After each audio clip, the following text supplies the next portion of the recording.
네, 앞서서 이제 통계적 결정 이론의 기본 개념들을 살펴봤는데, 이런 개념들을 실제 기계학습 문제에 어떻게 적용할 수 있는지 알아보도록 하겠습니다. 특히 이제 Empirical Risk Minimization이라는 개념에 대해서 배우도록 하겠습니다. 먼저 일단 빈도주의 디시전 티오리를 지도학습에 어떻게 적용을 하는지 생각을 해봅시다.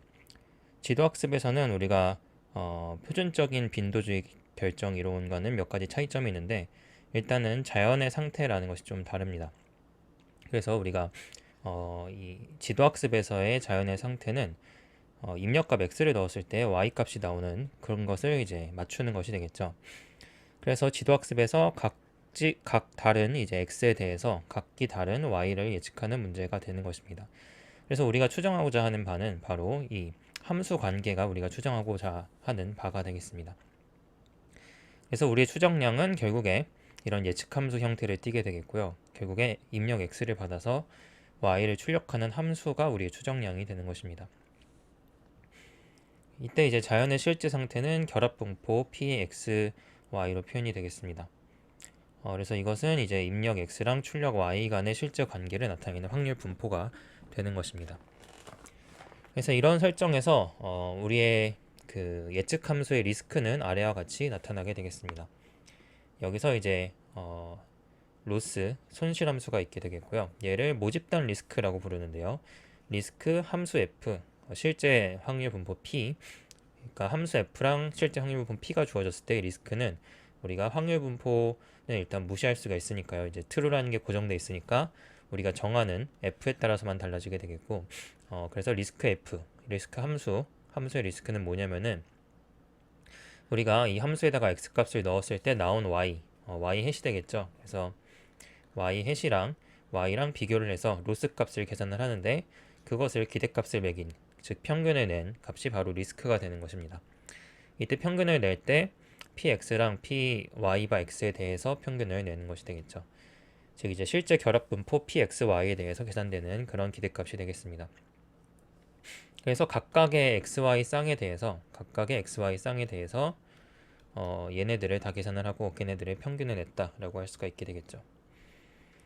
예를 들어서 이메일 스팸 분류기를 만든다라고 생각을 해봤을 때, x는 이메일의 특성 같은 뭐 예를 들어 단어의 빈도 같은 것을 할 수가 있고요. y는 스팸의 여부, 0과 1로 표현이 되는 스팸의 여부가 y가 될 수가 있습니다. 그리고 fx는 우리의 분류기가 x를 입력받아서 스팸 여부 0과 1을 예측하는 함수가 되는 것이죠. 이때 손실함수는 뭐 예를 들어서 y-fx를 이렇게 쓸 수가 있을 것입니다. 이거의 절대값이나 제곱 오차를 쓸 수가 있겠죠. 그래서 이것은 예측이 틀리면 1, 맞으면 0의 손실을 아웃풋하는 그런 손실함수가 되겠고요. 그래서 이 모집단 리스크는 모든 가능한 이메일 x, y에 대해서, 모든 가능한 이메일 공간에 대해서 우리의 분류기가 얼마나 정확한지를 측정을 합니다. 즉 이제 세상에 존재하는 모든 이메일과 과거에 존재했던 모든 이메일, 그리고 미래에 존재할 수많은 무수하게 많은 그런 무한대 개의 이메일에 대한 리스크다, 이렇게 얘기를 할 수가 있습니다.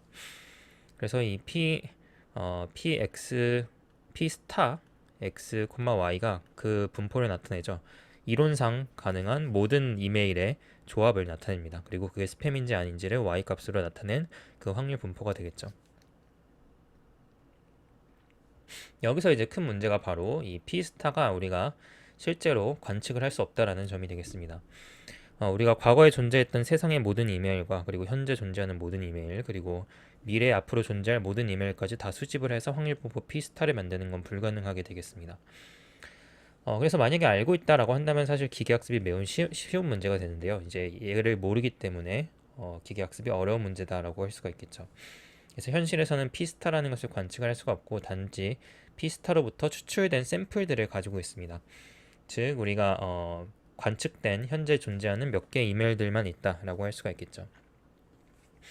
그래서 이제 P스타를 우리가 경험적 분포를 사용을 해서 근사를 시킵니다. 그래서 Empirical Distribution을 사용을 해서 PD, X, Y를 만들게 되겠습니다.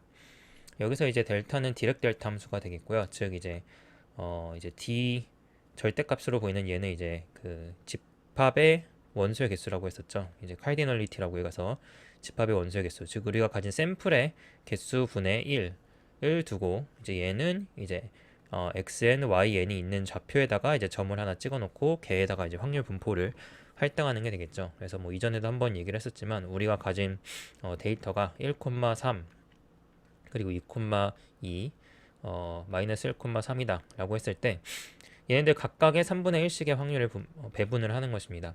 그래서 우리가 확률 분포 차원을 그려보게 되면은 x, y 차원에 대해서 이제 1,3에 대해서 이 지점에 3분의 1의 확률 값이 있을 것이고요. 그리고 2,2 지점에 대해서 얘도 3분의 1 확률 값이 있을 것이고 마이너스 1,3 지점에 대해서 얘도 3분의 1 확률 값이 있는 이렇게 경험적 분포를 그릴 수가 있을 것입니다.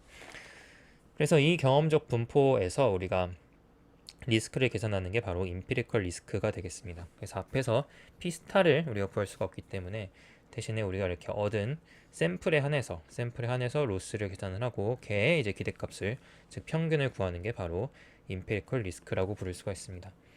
그래서 얘를 최소화하는 F를 만드는 게 우리가 하고 싶은 목적이 되겠죠. 그래서 경험적 리스크라는 것을 정의를 했고요. 이것을 어떻게 활용할 수 있는지를 살펴보도록 하겠습니다.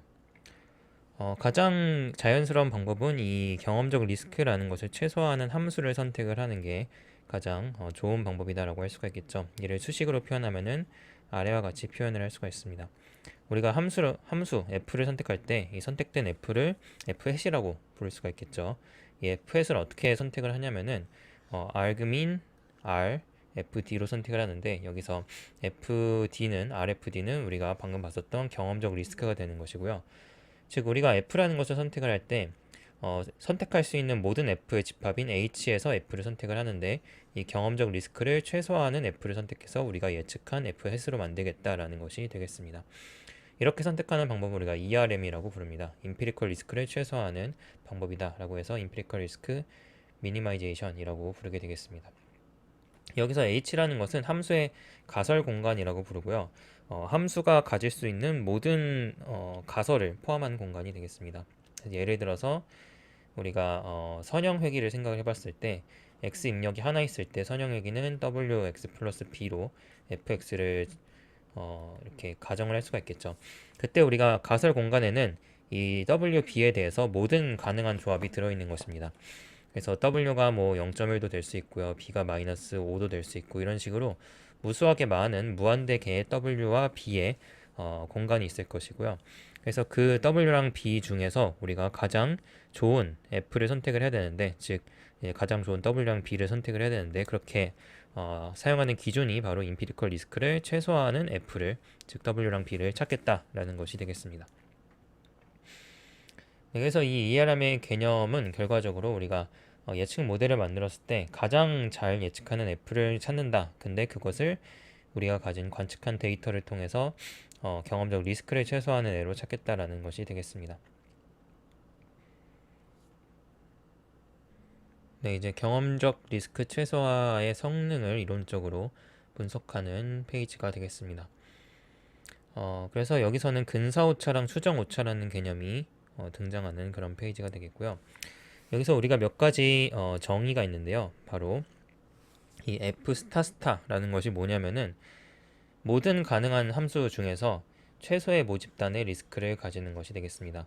근데 우리가 모집단은 알 수가 없으니까 사실은 계산할 수가 없는 값이 되겠죠. 그래서 모든 가능한 함수 중에서 모집단의 리스크를 최소화하는 애라고 할 수가 있습니다. 즉 이론적으로 우리가 알 수 없는 애가 되겠고요. 그리고 여기서 두 번째로 있는 f*h는 뭐냐면은 우리의 가설 공간 내에서 최소의 모집단을 달성하는 함수가 되겠습니다. 그래서 우리가 고려하고 있는 함수들 중에서 가장 좋은 함수가 바로 f*h가 되는 것이고요. 그 다음에 마지막으로 f*d는 뭐냐면은 우리가 이제 선택한 예측기의 리스크를 가장 좋게 만드는 즉 이제 리스크를 가장 최소화할 수 있는 f가 되는 것입니다. 그래서 우리가 가진 데이터셋이 있을 때 그 데이터셋을 학습을 시켰을 때 가장 좋은 f다라고 할 수가 있겠죠. 그래서 위쪽에 있는 두 개는 사실은 약간 이론적인 값이라고 할 수가 있을 것이고요. 얘는 우리가 최적화 방법을 잘 사용한다면은 달성할 수 있거나 혹은 이제 애널리틱하게 즉 이제 계산식을 통해서 뭐 선형 회귀 같은 경우는 계산식을 통해서 오차가 이제 가장 최소가 되는 지점, MSE가 가장 최소화 되는 지점을 찾을 수가 있겠죠. 그런 식으로 얻은 F 스타가 되는 것입니다. 그래서 우리가 선택한 이 F 스타 D랑 기대 리스크를 이제 최선의 가능한 예측기 F 스타 스타랑 비교하는 식이 바로 아래가 되겠습니다. 그래서 리스크 두 개인데 이론상 가능한 리스크, 이론상 가능한 모집단에서 얻고 싶은 F 스타 스타, 즉 우리가 이제 알 수는 없지만 가장 좋은 F가 되겠죠. 가장 좋은 F의 리스크랑 우리가 선택한 함수의 리스크랑 빼가지고 걔의 기대값을 취하는 것이 되겠습니다. 그것은 이제 오른쪽에 있는 두 개로 이제 해석을 할 수가 있는데요. 일단 왼쪽에 있는 얘는 우리가 실제로 학습한 F 얘는 이제 근사오차라고 부르는 것이 되겠고, 이렇게 APP approximation이라는 애를 써가지고 이렇게 표현을 합니다. 얘는 우리의 가설 공간 H랑 바로 우리가 그 실제로 알고 싶은 F 스타 스타랑의 리스크 차이를 의미합니다. 그래서 결과적으로 얘가 더 클 수밖에 없죠. 왼쪽 얘가 더 클 수밖에 없기 때문에 얘는 무조건 양수가 되겠고요. 우리의 가설 공간도 인간이 만드는 거기 때문에 가설 공간을 어떻게 만드는지에 따라서 리스크가 차이가 존재를 하게 되겠습니다.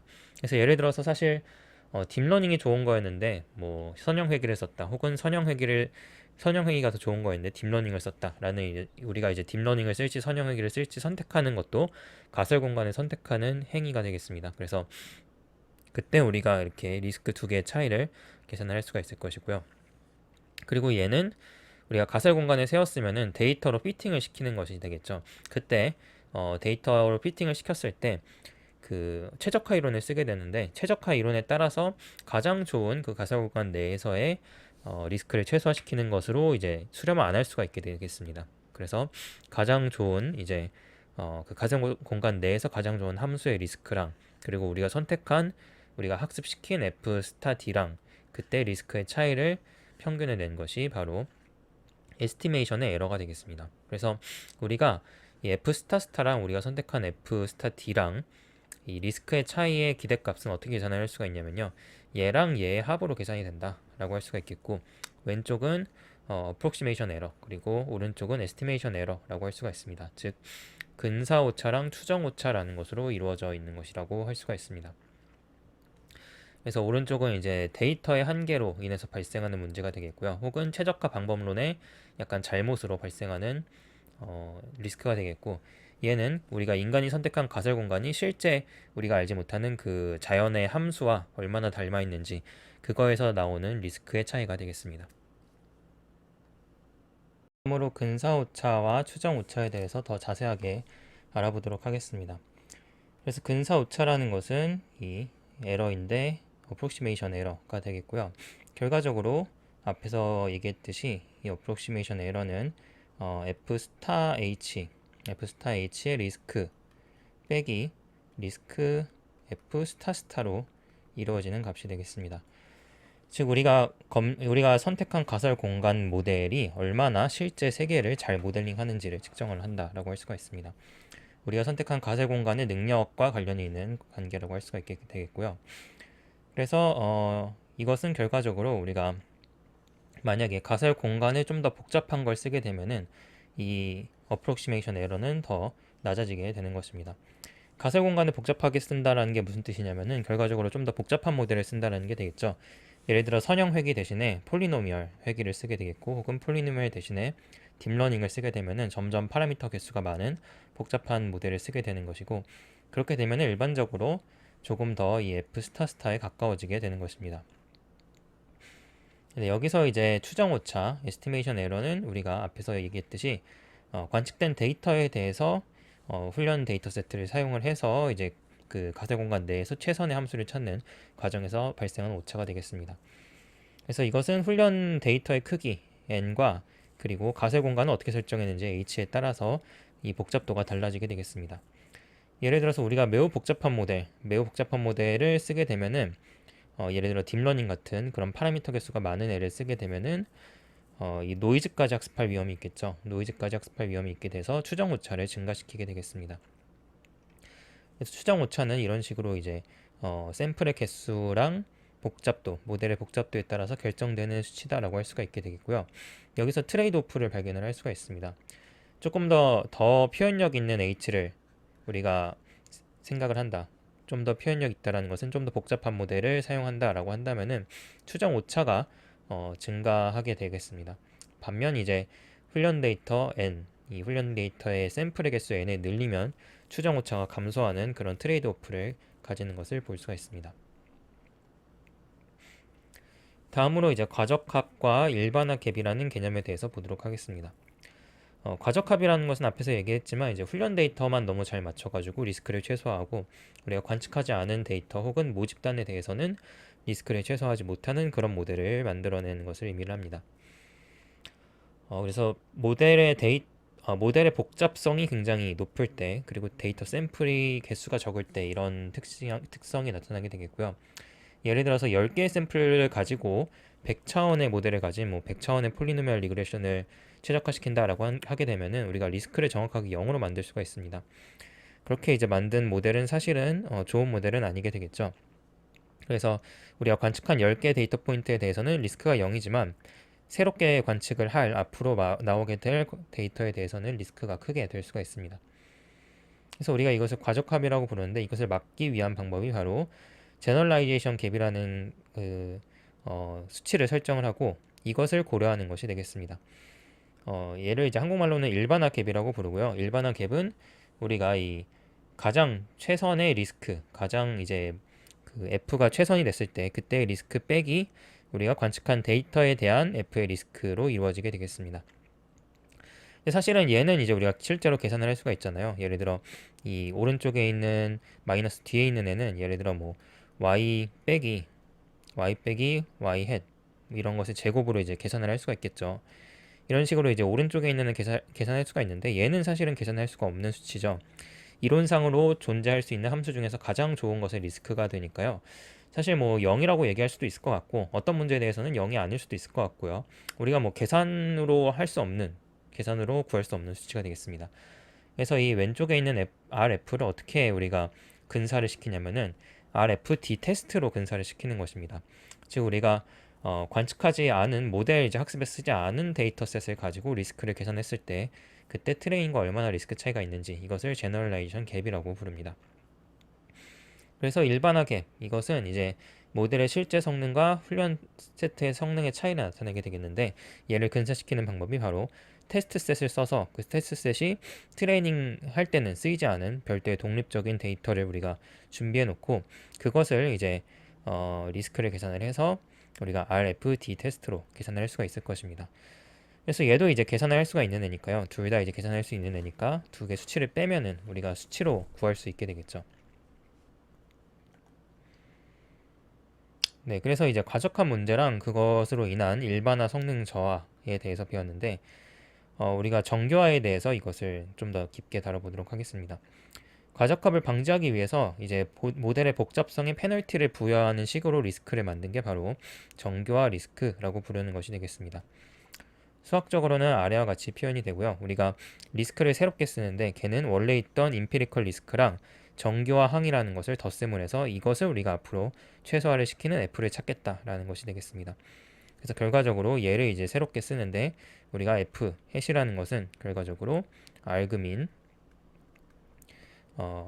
우리가 F에 대해서 이제 R 람다 F, D를 이렇게 쓴다라고 할 수가 있게 되겠죠. 즉 우리가 앞으로 이제는 이 정교화 리스크를 써서 합친 애로 우리가 F를 찾겠다라는 게 바로 정교화 리스크를 도입한 함수를 최적화하는 방법이 되겠습니다. 여기서 오른쪽에 있는 이 첫 번째는 우리가 앞에서 썼었던 그냥 임페리컬 리스크고요. 얘는 우리가 CF라는 것에 람다라는 수치를 곱한 값입니다. 여기서 람다는 하이퍼 파라미터라고 해가지고 인간이 정하는 수치가 되겠고요. CF는 모델의 복잡성을 어떤 수치로 나타내는 함수가 되겠습니다. 그래서 가장 간단하게는 웨이터 파라미터의 개수를 우리가 세는 함수를 C라고 둘 수도 있겠죠. 웨이터 파라미터가 많을수록 모델이 복잡한 거니까 웨이터 파라미터 세는 함수를 C라고 두고 거기다가 람다라는 어떤 수치 0.1이나 0.01을 곱해가지고 리스크에다가 합치는 식으로 우리가 F를 선택을 하겠다라는 게 바로 정교화 리스크가 되겠고요. 여기서 람다의 역할을 생각을 해보면은 람다는 우리가 정하는 수치인데 뭐 1이나 10이나 뭐 100이나 뭐 0.1이나 이런 식으로 마음대로 기본적으로 마음대로 정할 수가 있습니다. 근데 우리가 이 람다를 높이면 높일수록 어떻게 되냐면은 우리가 이 뒤쪽에 있는 애 수치가 커지게 되겠죠. 뒤쪽에 있는 애 수치가 커진다는 의미는 우리가 f를 결정을 할 때 이 애를 이제 계산을 할 때 뒤쪽에 있는 애에 좀 더 중점적으로 최적화를 시킨다. 즉 모델의 복잡성을 낮추도록 한다라고 할 수가 있습니다. 즉 람다의 수치가 커질수록 뒤쪽에 있는 수치가 커져서 모델의 복잡도를 좀 더 최소화하는 식으로 우리가 최적화를 시키게 된다. 즉 f를 찾게 된다라는 의미가 되겠습니다. 반대로 이제 람다의 수치를 낮게 결정을 하면은 우리가 앞쪽 즉 임피리컬 리스크를 최소화하도록 좀 더 모델 선택을 하게 되겠죠. 그래서 결과적으로 우리가 모델의 파라미터 세타 집합이 있을 때 그 세타 집합을 선택하는 것을 이런 식으로 하겠다라는 것이 되겠고, 그래서 뭐 이 C라는 함수는 우리가 설정하기 나름인데요. 뭐 가장 간단한 함수는 그냥 이 세타라는 집합의 원소가 몇 개 있는지, 즉 이제 파라미터 개수가 몇 개인지를 세는 함수다라고 할 수도 있겠고요. 혹은 뭐 이제 모델의 복잡도니까 베리언스 같은 것으로 둘 수도 있겠죠. 네, 그쪽에 이제 앞쪽의 식에서 결과적으로 우리가 로그를 취해서 어, 구한 값이 바로 여기 있는 로그 로스가 되겠습니다. 그래서 앞에 있는 그 경험적 리스크 부분이 여기가 되겠고, 여기는 이제 모델의 파라미터에 해당하는 모델의 복잡도에 해당하는 애가 되겠습니다. 그래서 얘를 이제 최소화하는 애를 고를 수 있다라고 할 수가 있겠죠. 그래서 로그 라이클리우드를 마이너스 네거티브 로그 라이클리우드를 최소화하는 애랑 그리고 이 복잡도 텀을 최소화하는 애랑 이렇게 두 개의 합이 바로 로그화된 정교화 리스크가 되겠습니다. 그래서 얘를 이제 베이지안 관점에서 보게 되면은 사실 좀 익숙한 항이죠. 얘는 어떻게 생각을 할 수가 있냐면은 로그 라이클리우드랑 프라이어의 그 두 개의 확률 값을 덧셈으로 볼 수가 있습니다. 그래서 우리가 로그를 취했기 때문에 원래 이제 라이클리우드랑 프라이어의 곱셈으로 이루어져 있던 게 로그를 취해서 이렇게 두 개의 덧셈으로 나누어지는 값으로 볼 수가 있고요. 즉 이제 얘를 베이지안 관점에서 해석을 하면은 MAP를 최대화한다. 그러니까 MAP의 관점에서 모델을 만든다라고 할 수가 있습니다. 그래서 우리가 사전 분포 얘를 어떻게 설정하는지에 따라서 이제 리스크가 결정이 되겠고요. 그래서 이 사전 분포도 우리가 그 복잡도 함수를 어떻게 설정하는지에 따라서 또 달라지게 되겠죠. 그래서 베이지안 관점에서 봤을 때는 MAP를 최적화한다라고 볼 수도 있겠습니다. 네, 그래서 정교화된 리스크를 이제 정의를 했는데 한 가지 중요한 문제가 남아 있습니다. 바로 이제 세타를 어떻게 설정한 것인지 이거의 문제가 되겠죠. 얘를 높게 설정하면은 복잡도가 낮아지고 낮게 설정하면 복잡도가 높아지는 데이터에 최적화시키는 그런 이제 세타 설정이 되겠는데, 우리가 가장 생각하기 쉬운 방법은 경험적 리스크 얘를 최소화하는 세타를 찾도록 이 람다를 찾도록 하는 것입니다. 그래서 람다를 선택을 할 때 이 이중화된 알그민을 써가지고 우리가 세타를 찾고 난 이후에 우리가 람다를 이 알그민에 대해서 찾은 이런 식으로 할 수가 있게 되겠죠. 근데 여기서 이제 이 이중 최적화, 중첩 최적화 방법에 문제점이 있는데 사실 얘는 작동하지 않는 방법이라고 할 수가 있습니다. 그래서 왜냐면은 얘를 이제 해쳐서 보면은요, 결과적으로 이 내부에 있는 애가 얘잖아요. 근데 우리가 얘를 이제 알그민 람다에 대해서 선택을 하면은 람다가 0일 때 무조건 최소화죠. 이 둘 다 양수이기 때문에 C 세타랑 R 세타 D랑 둘 다 양수이기 때문에 람다를 무조건 0으로 만들면은 우리가 이 전체 값이 최소화가 됩니다. 그래서 무조건 람다를 0으로 선택한다라는 그런 한계점이 있습니다. 그래서 약간 뭐 비유를 하자면은 학생이 시험 준비를 할 때 가장 쉬운 문제만 풀고 싶어하는 그런 현상이다. 이것과 비슷하다라고 할 수가 있겠죠. 그래서 이렇게 했을 때는 쉬운 문제에서는 당장은 좋은 점수를 받을 수 있지만 실제 시험에서는 좋은 성적을 받기 어려울 것입니다. 그래서 여기서 결과적으로 경험적 리스크만 고려하게 되는, 즉 람다를 0으로 선택하는 문제가 있게 되겠고요. 여기서 문제는 경험적 리스크가 전체 모집단 리스크를 과소평가한다라는 점이 되겠습니다. 즉 이제 오버피팅이 발생한다는 게 되겠죠. 그래서 람다를 0으로 만들면 오버피팅이 발생하는 게 당연하게 되겠다라고 할 수가 있겠고요. 그래서 이것을 해결하기 위해서 우리는 정교화된 모집단 리스크를 추정을 해야 되는 것이 문제가 되겠습니다. 이것을 구조적 리스크 최소화라고 부르게 되겠고요.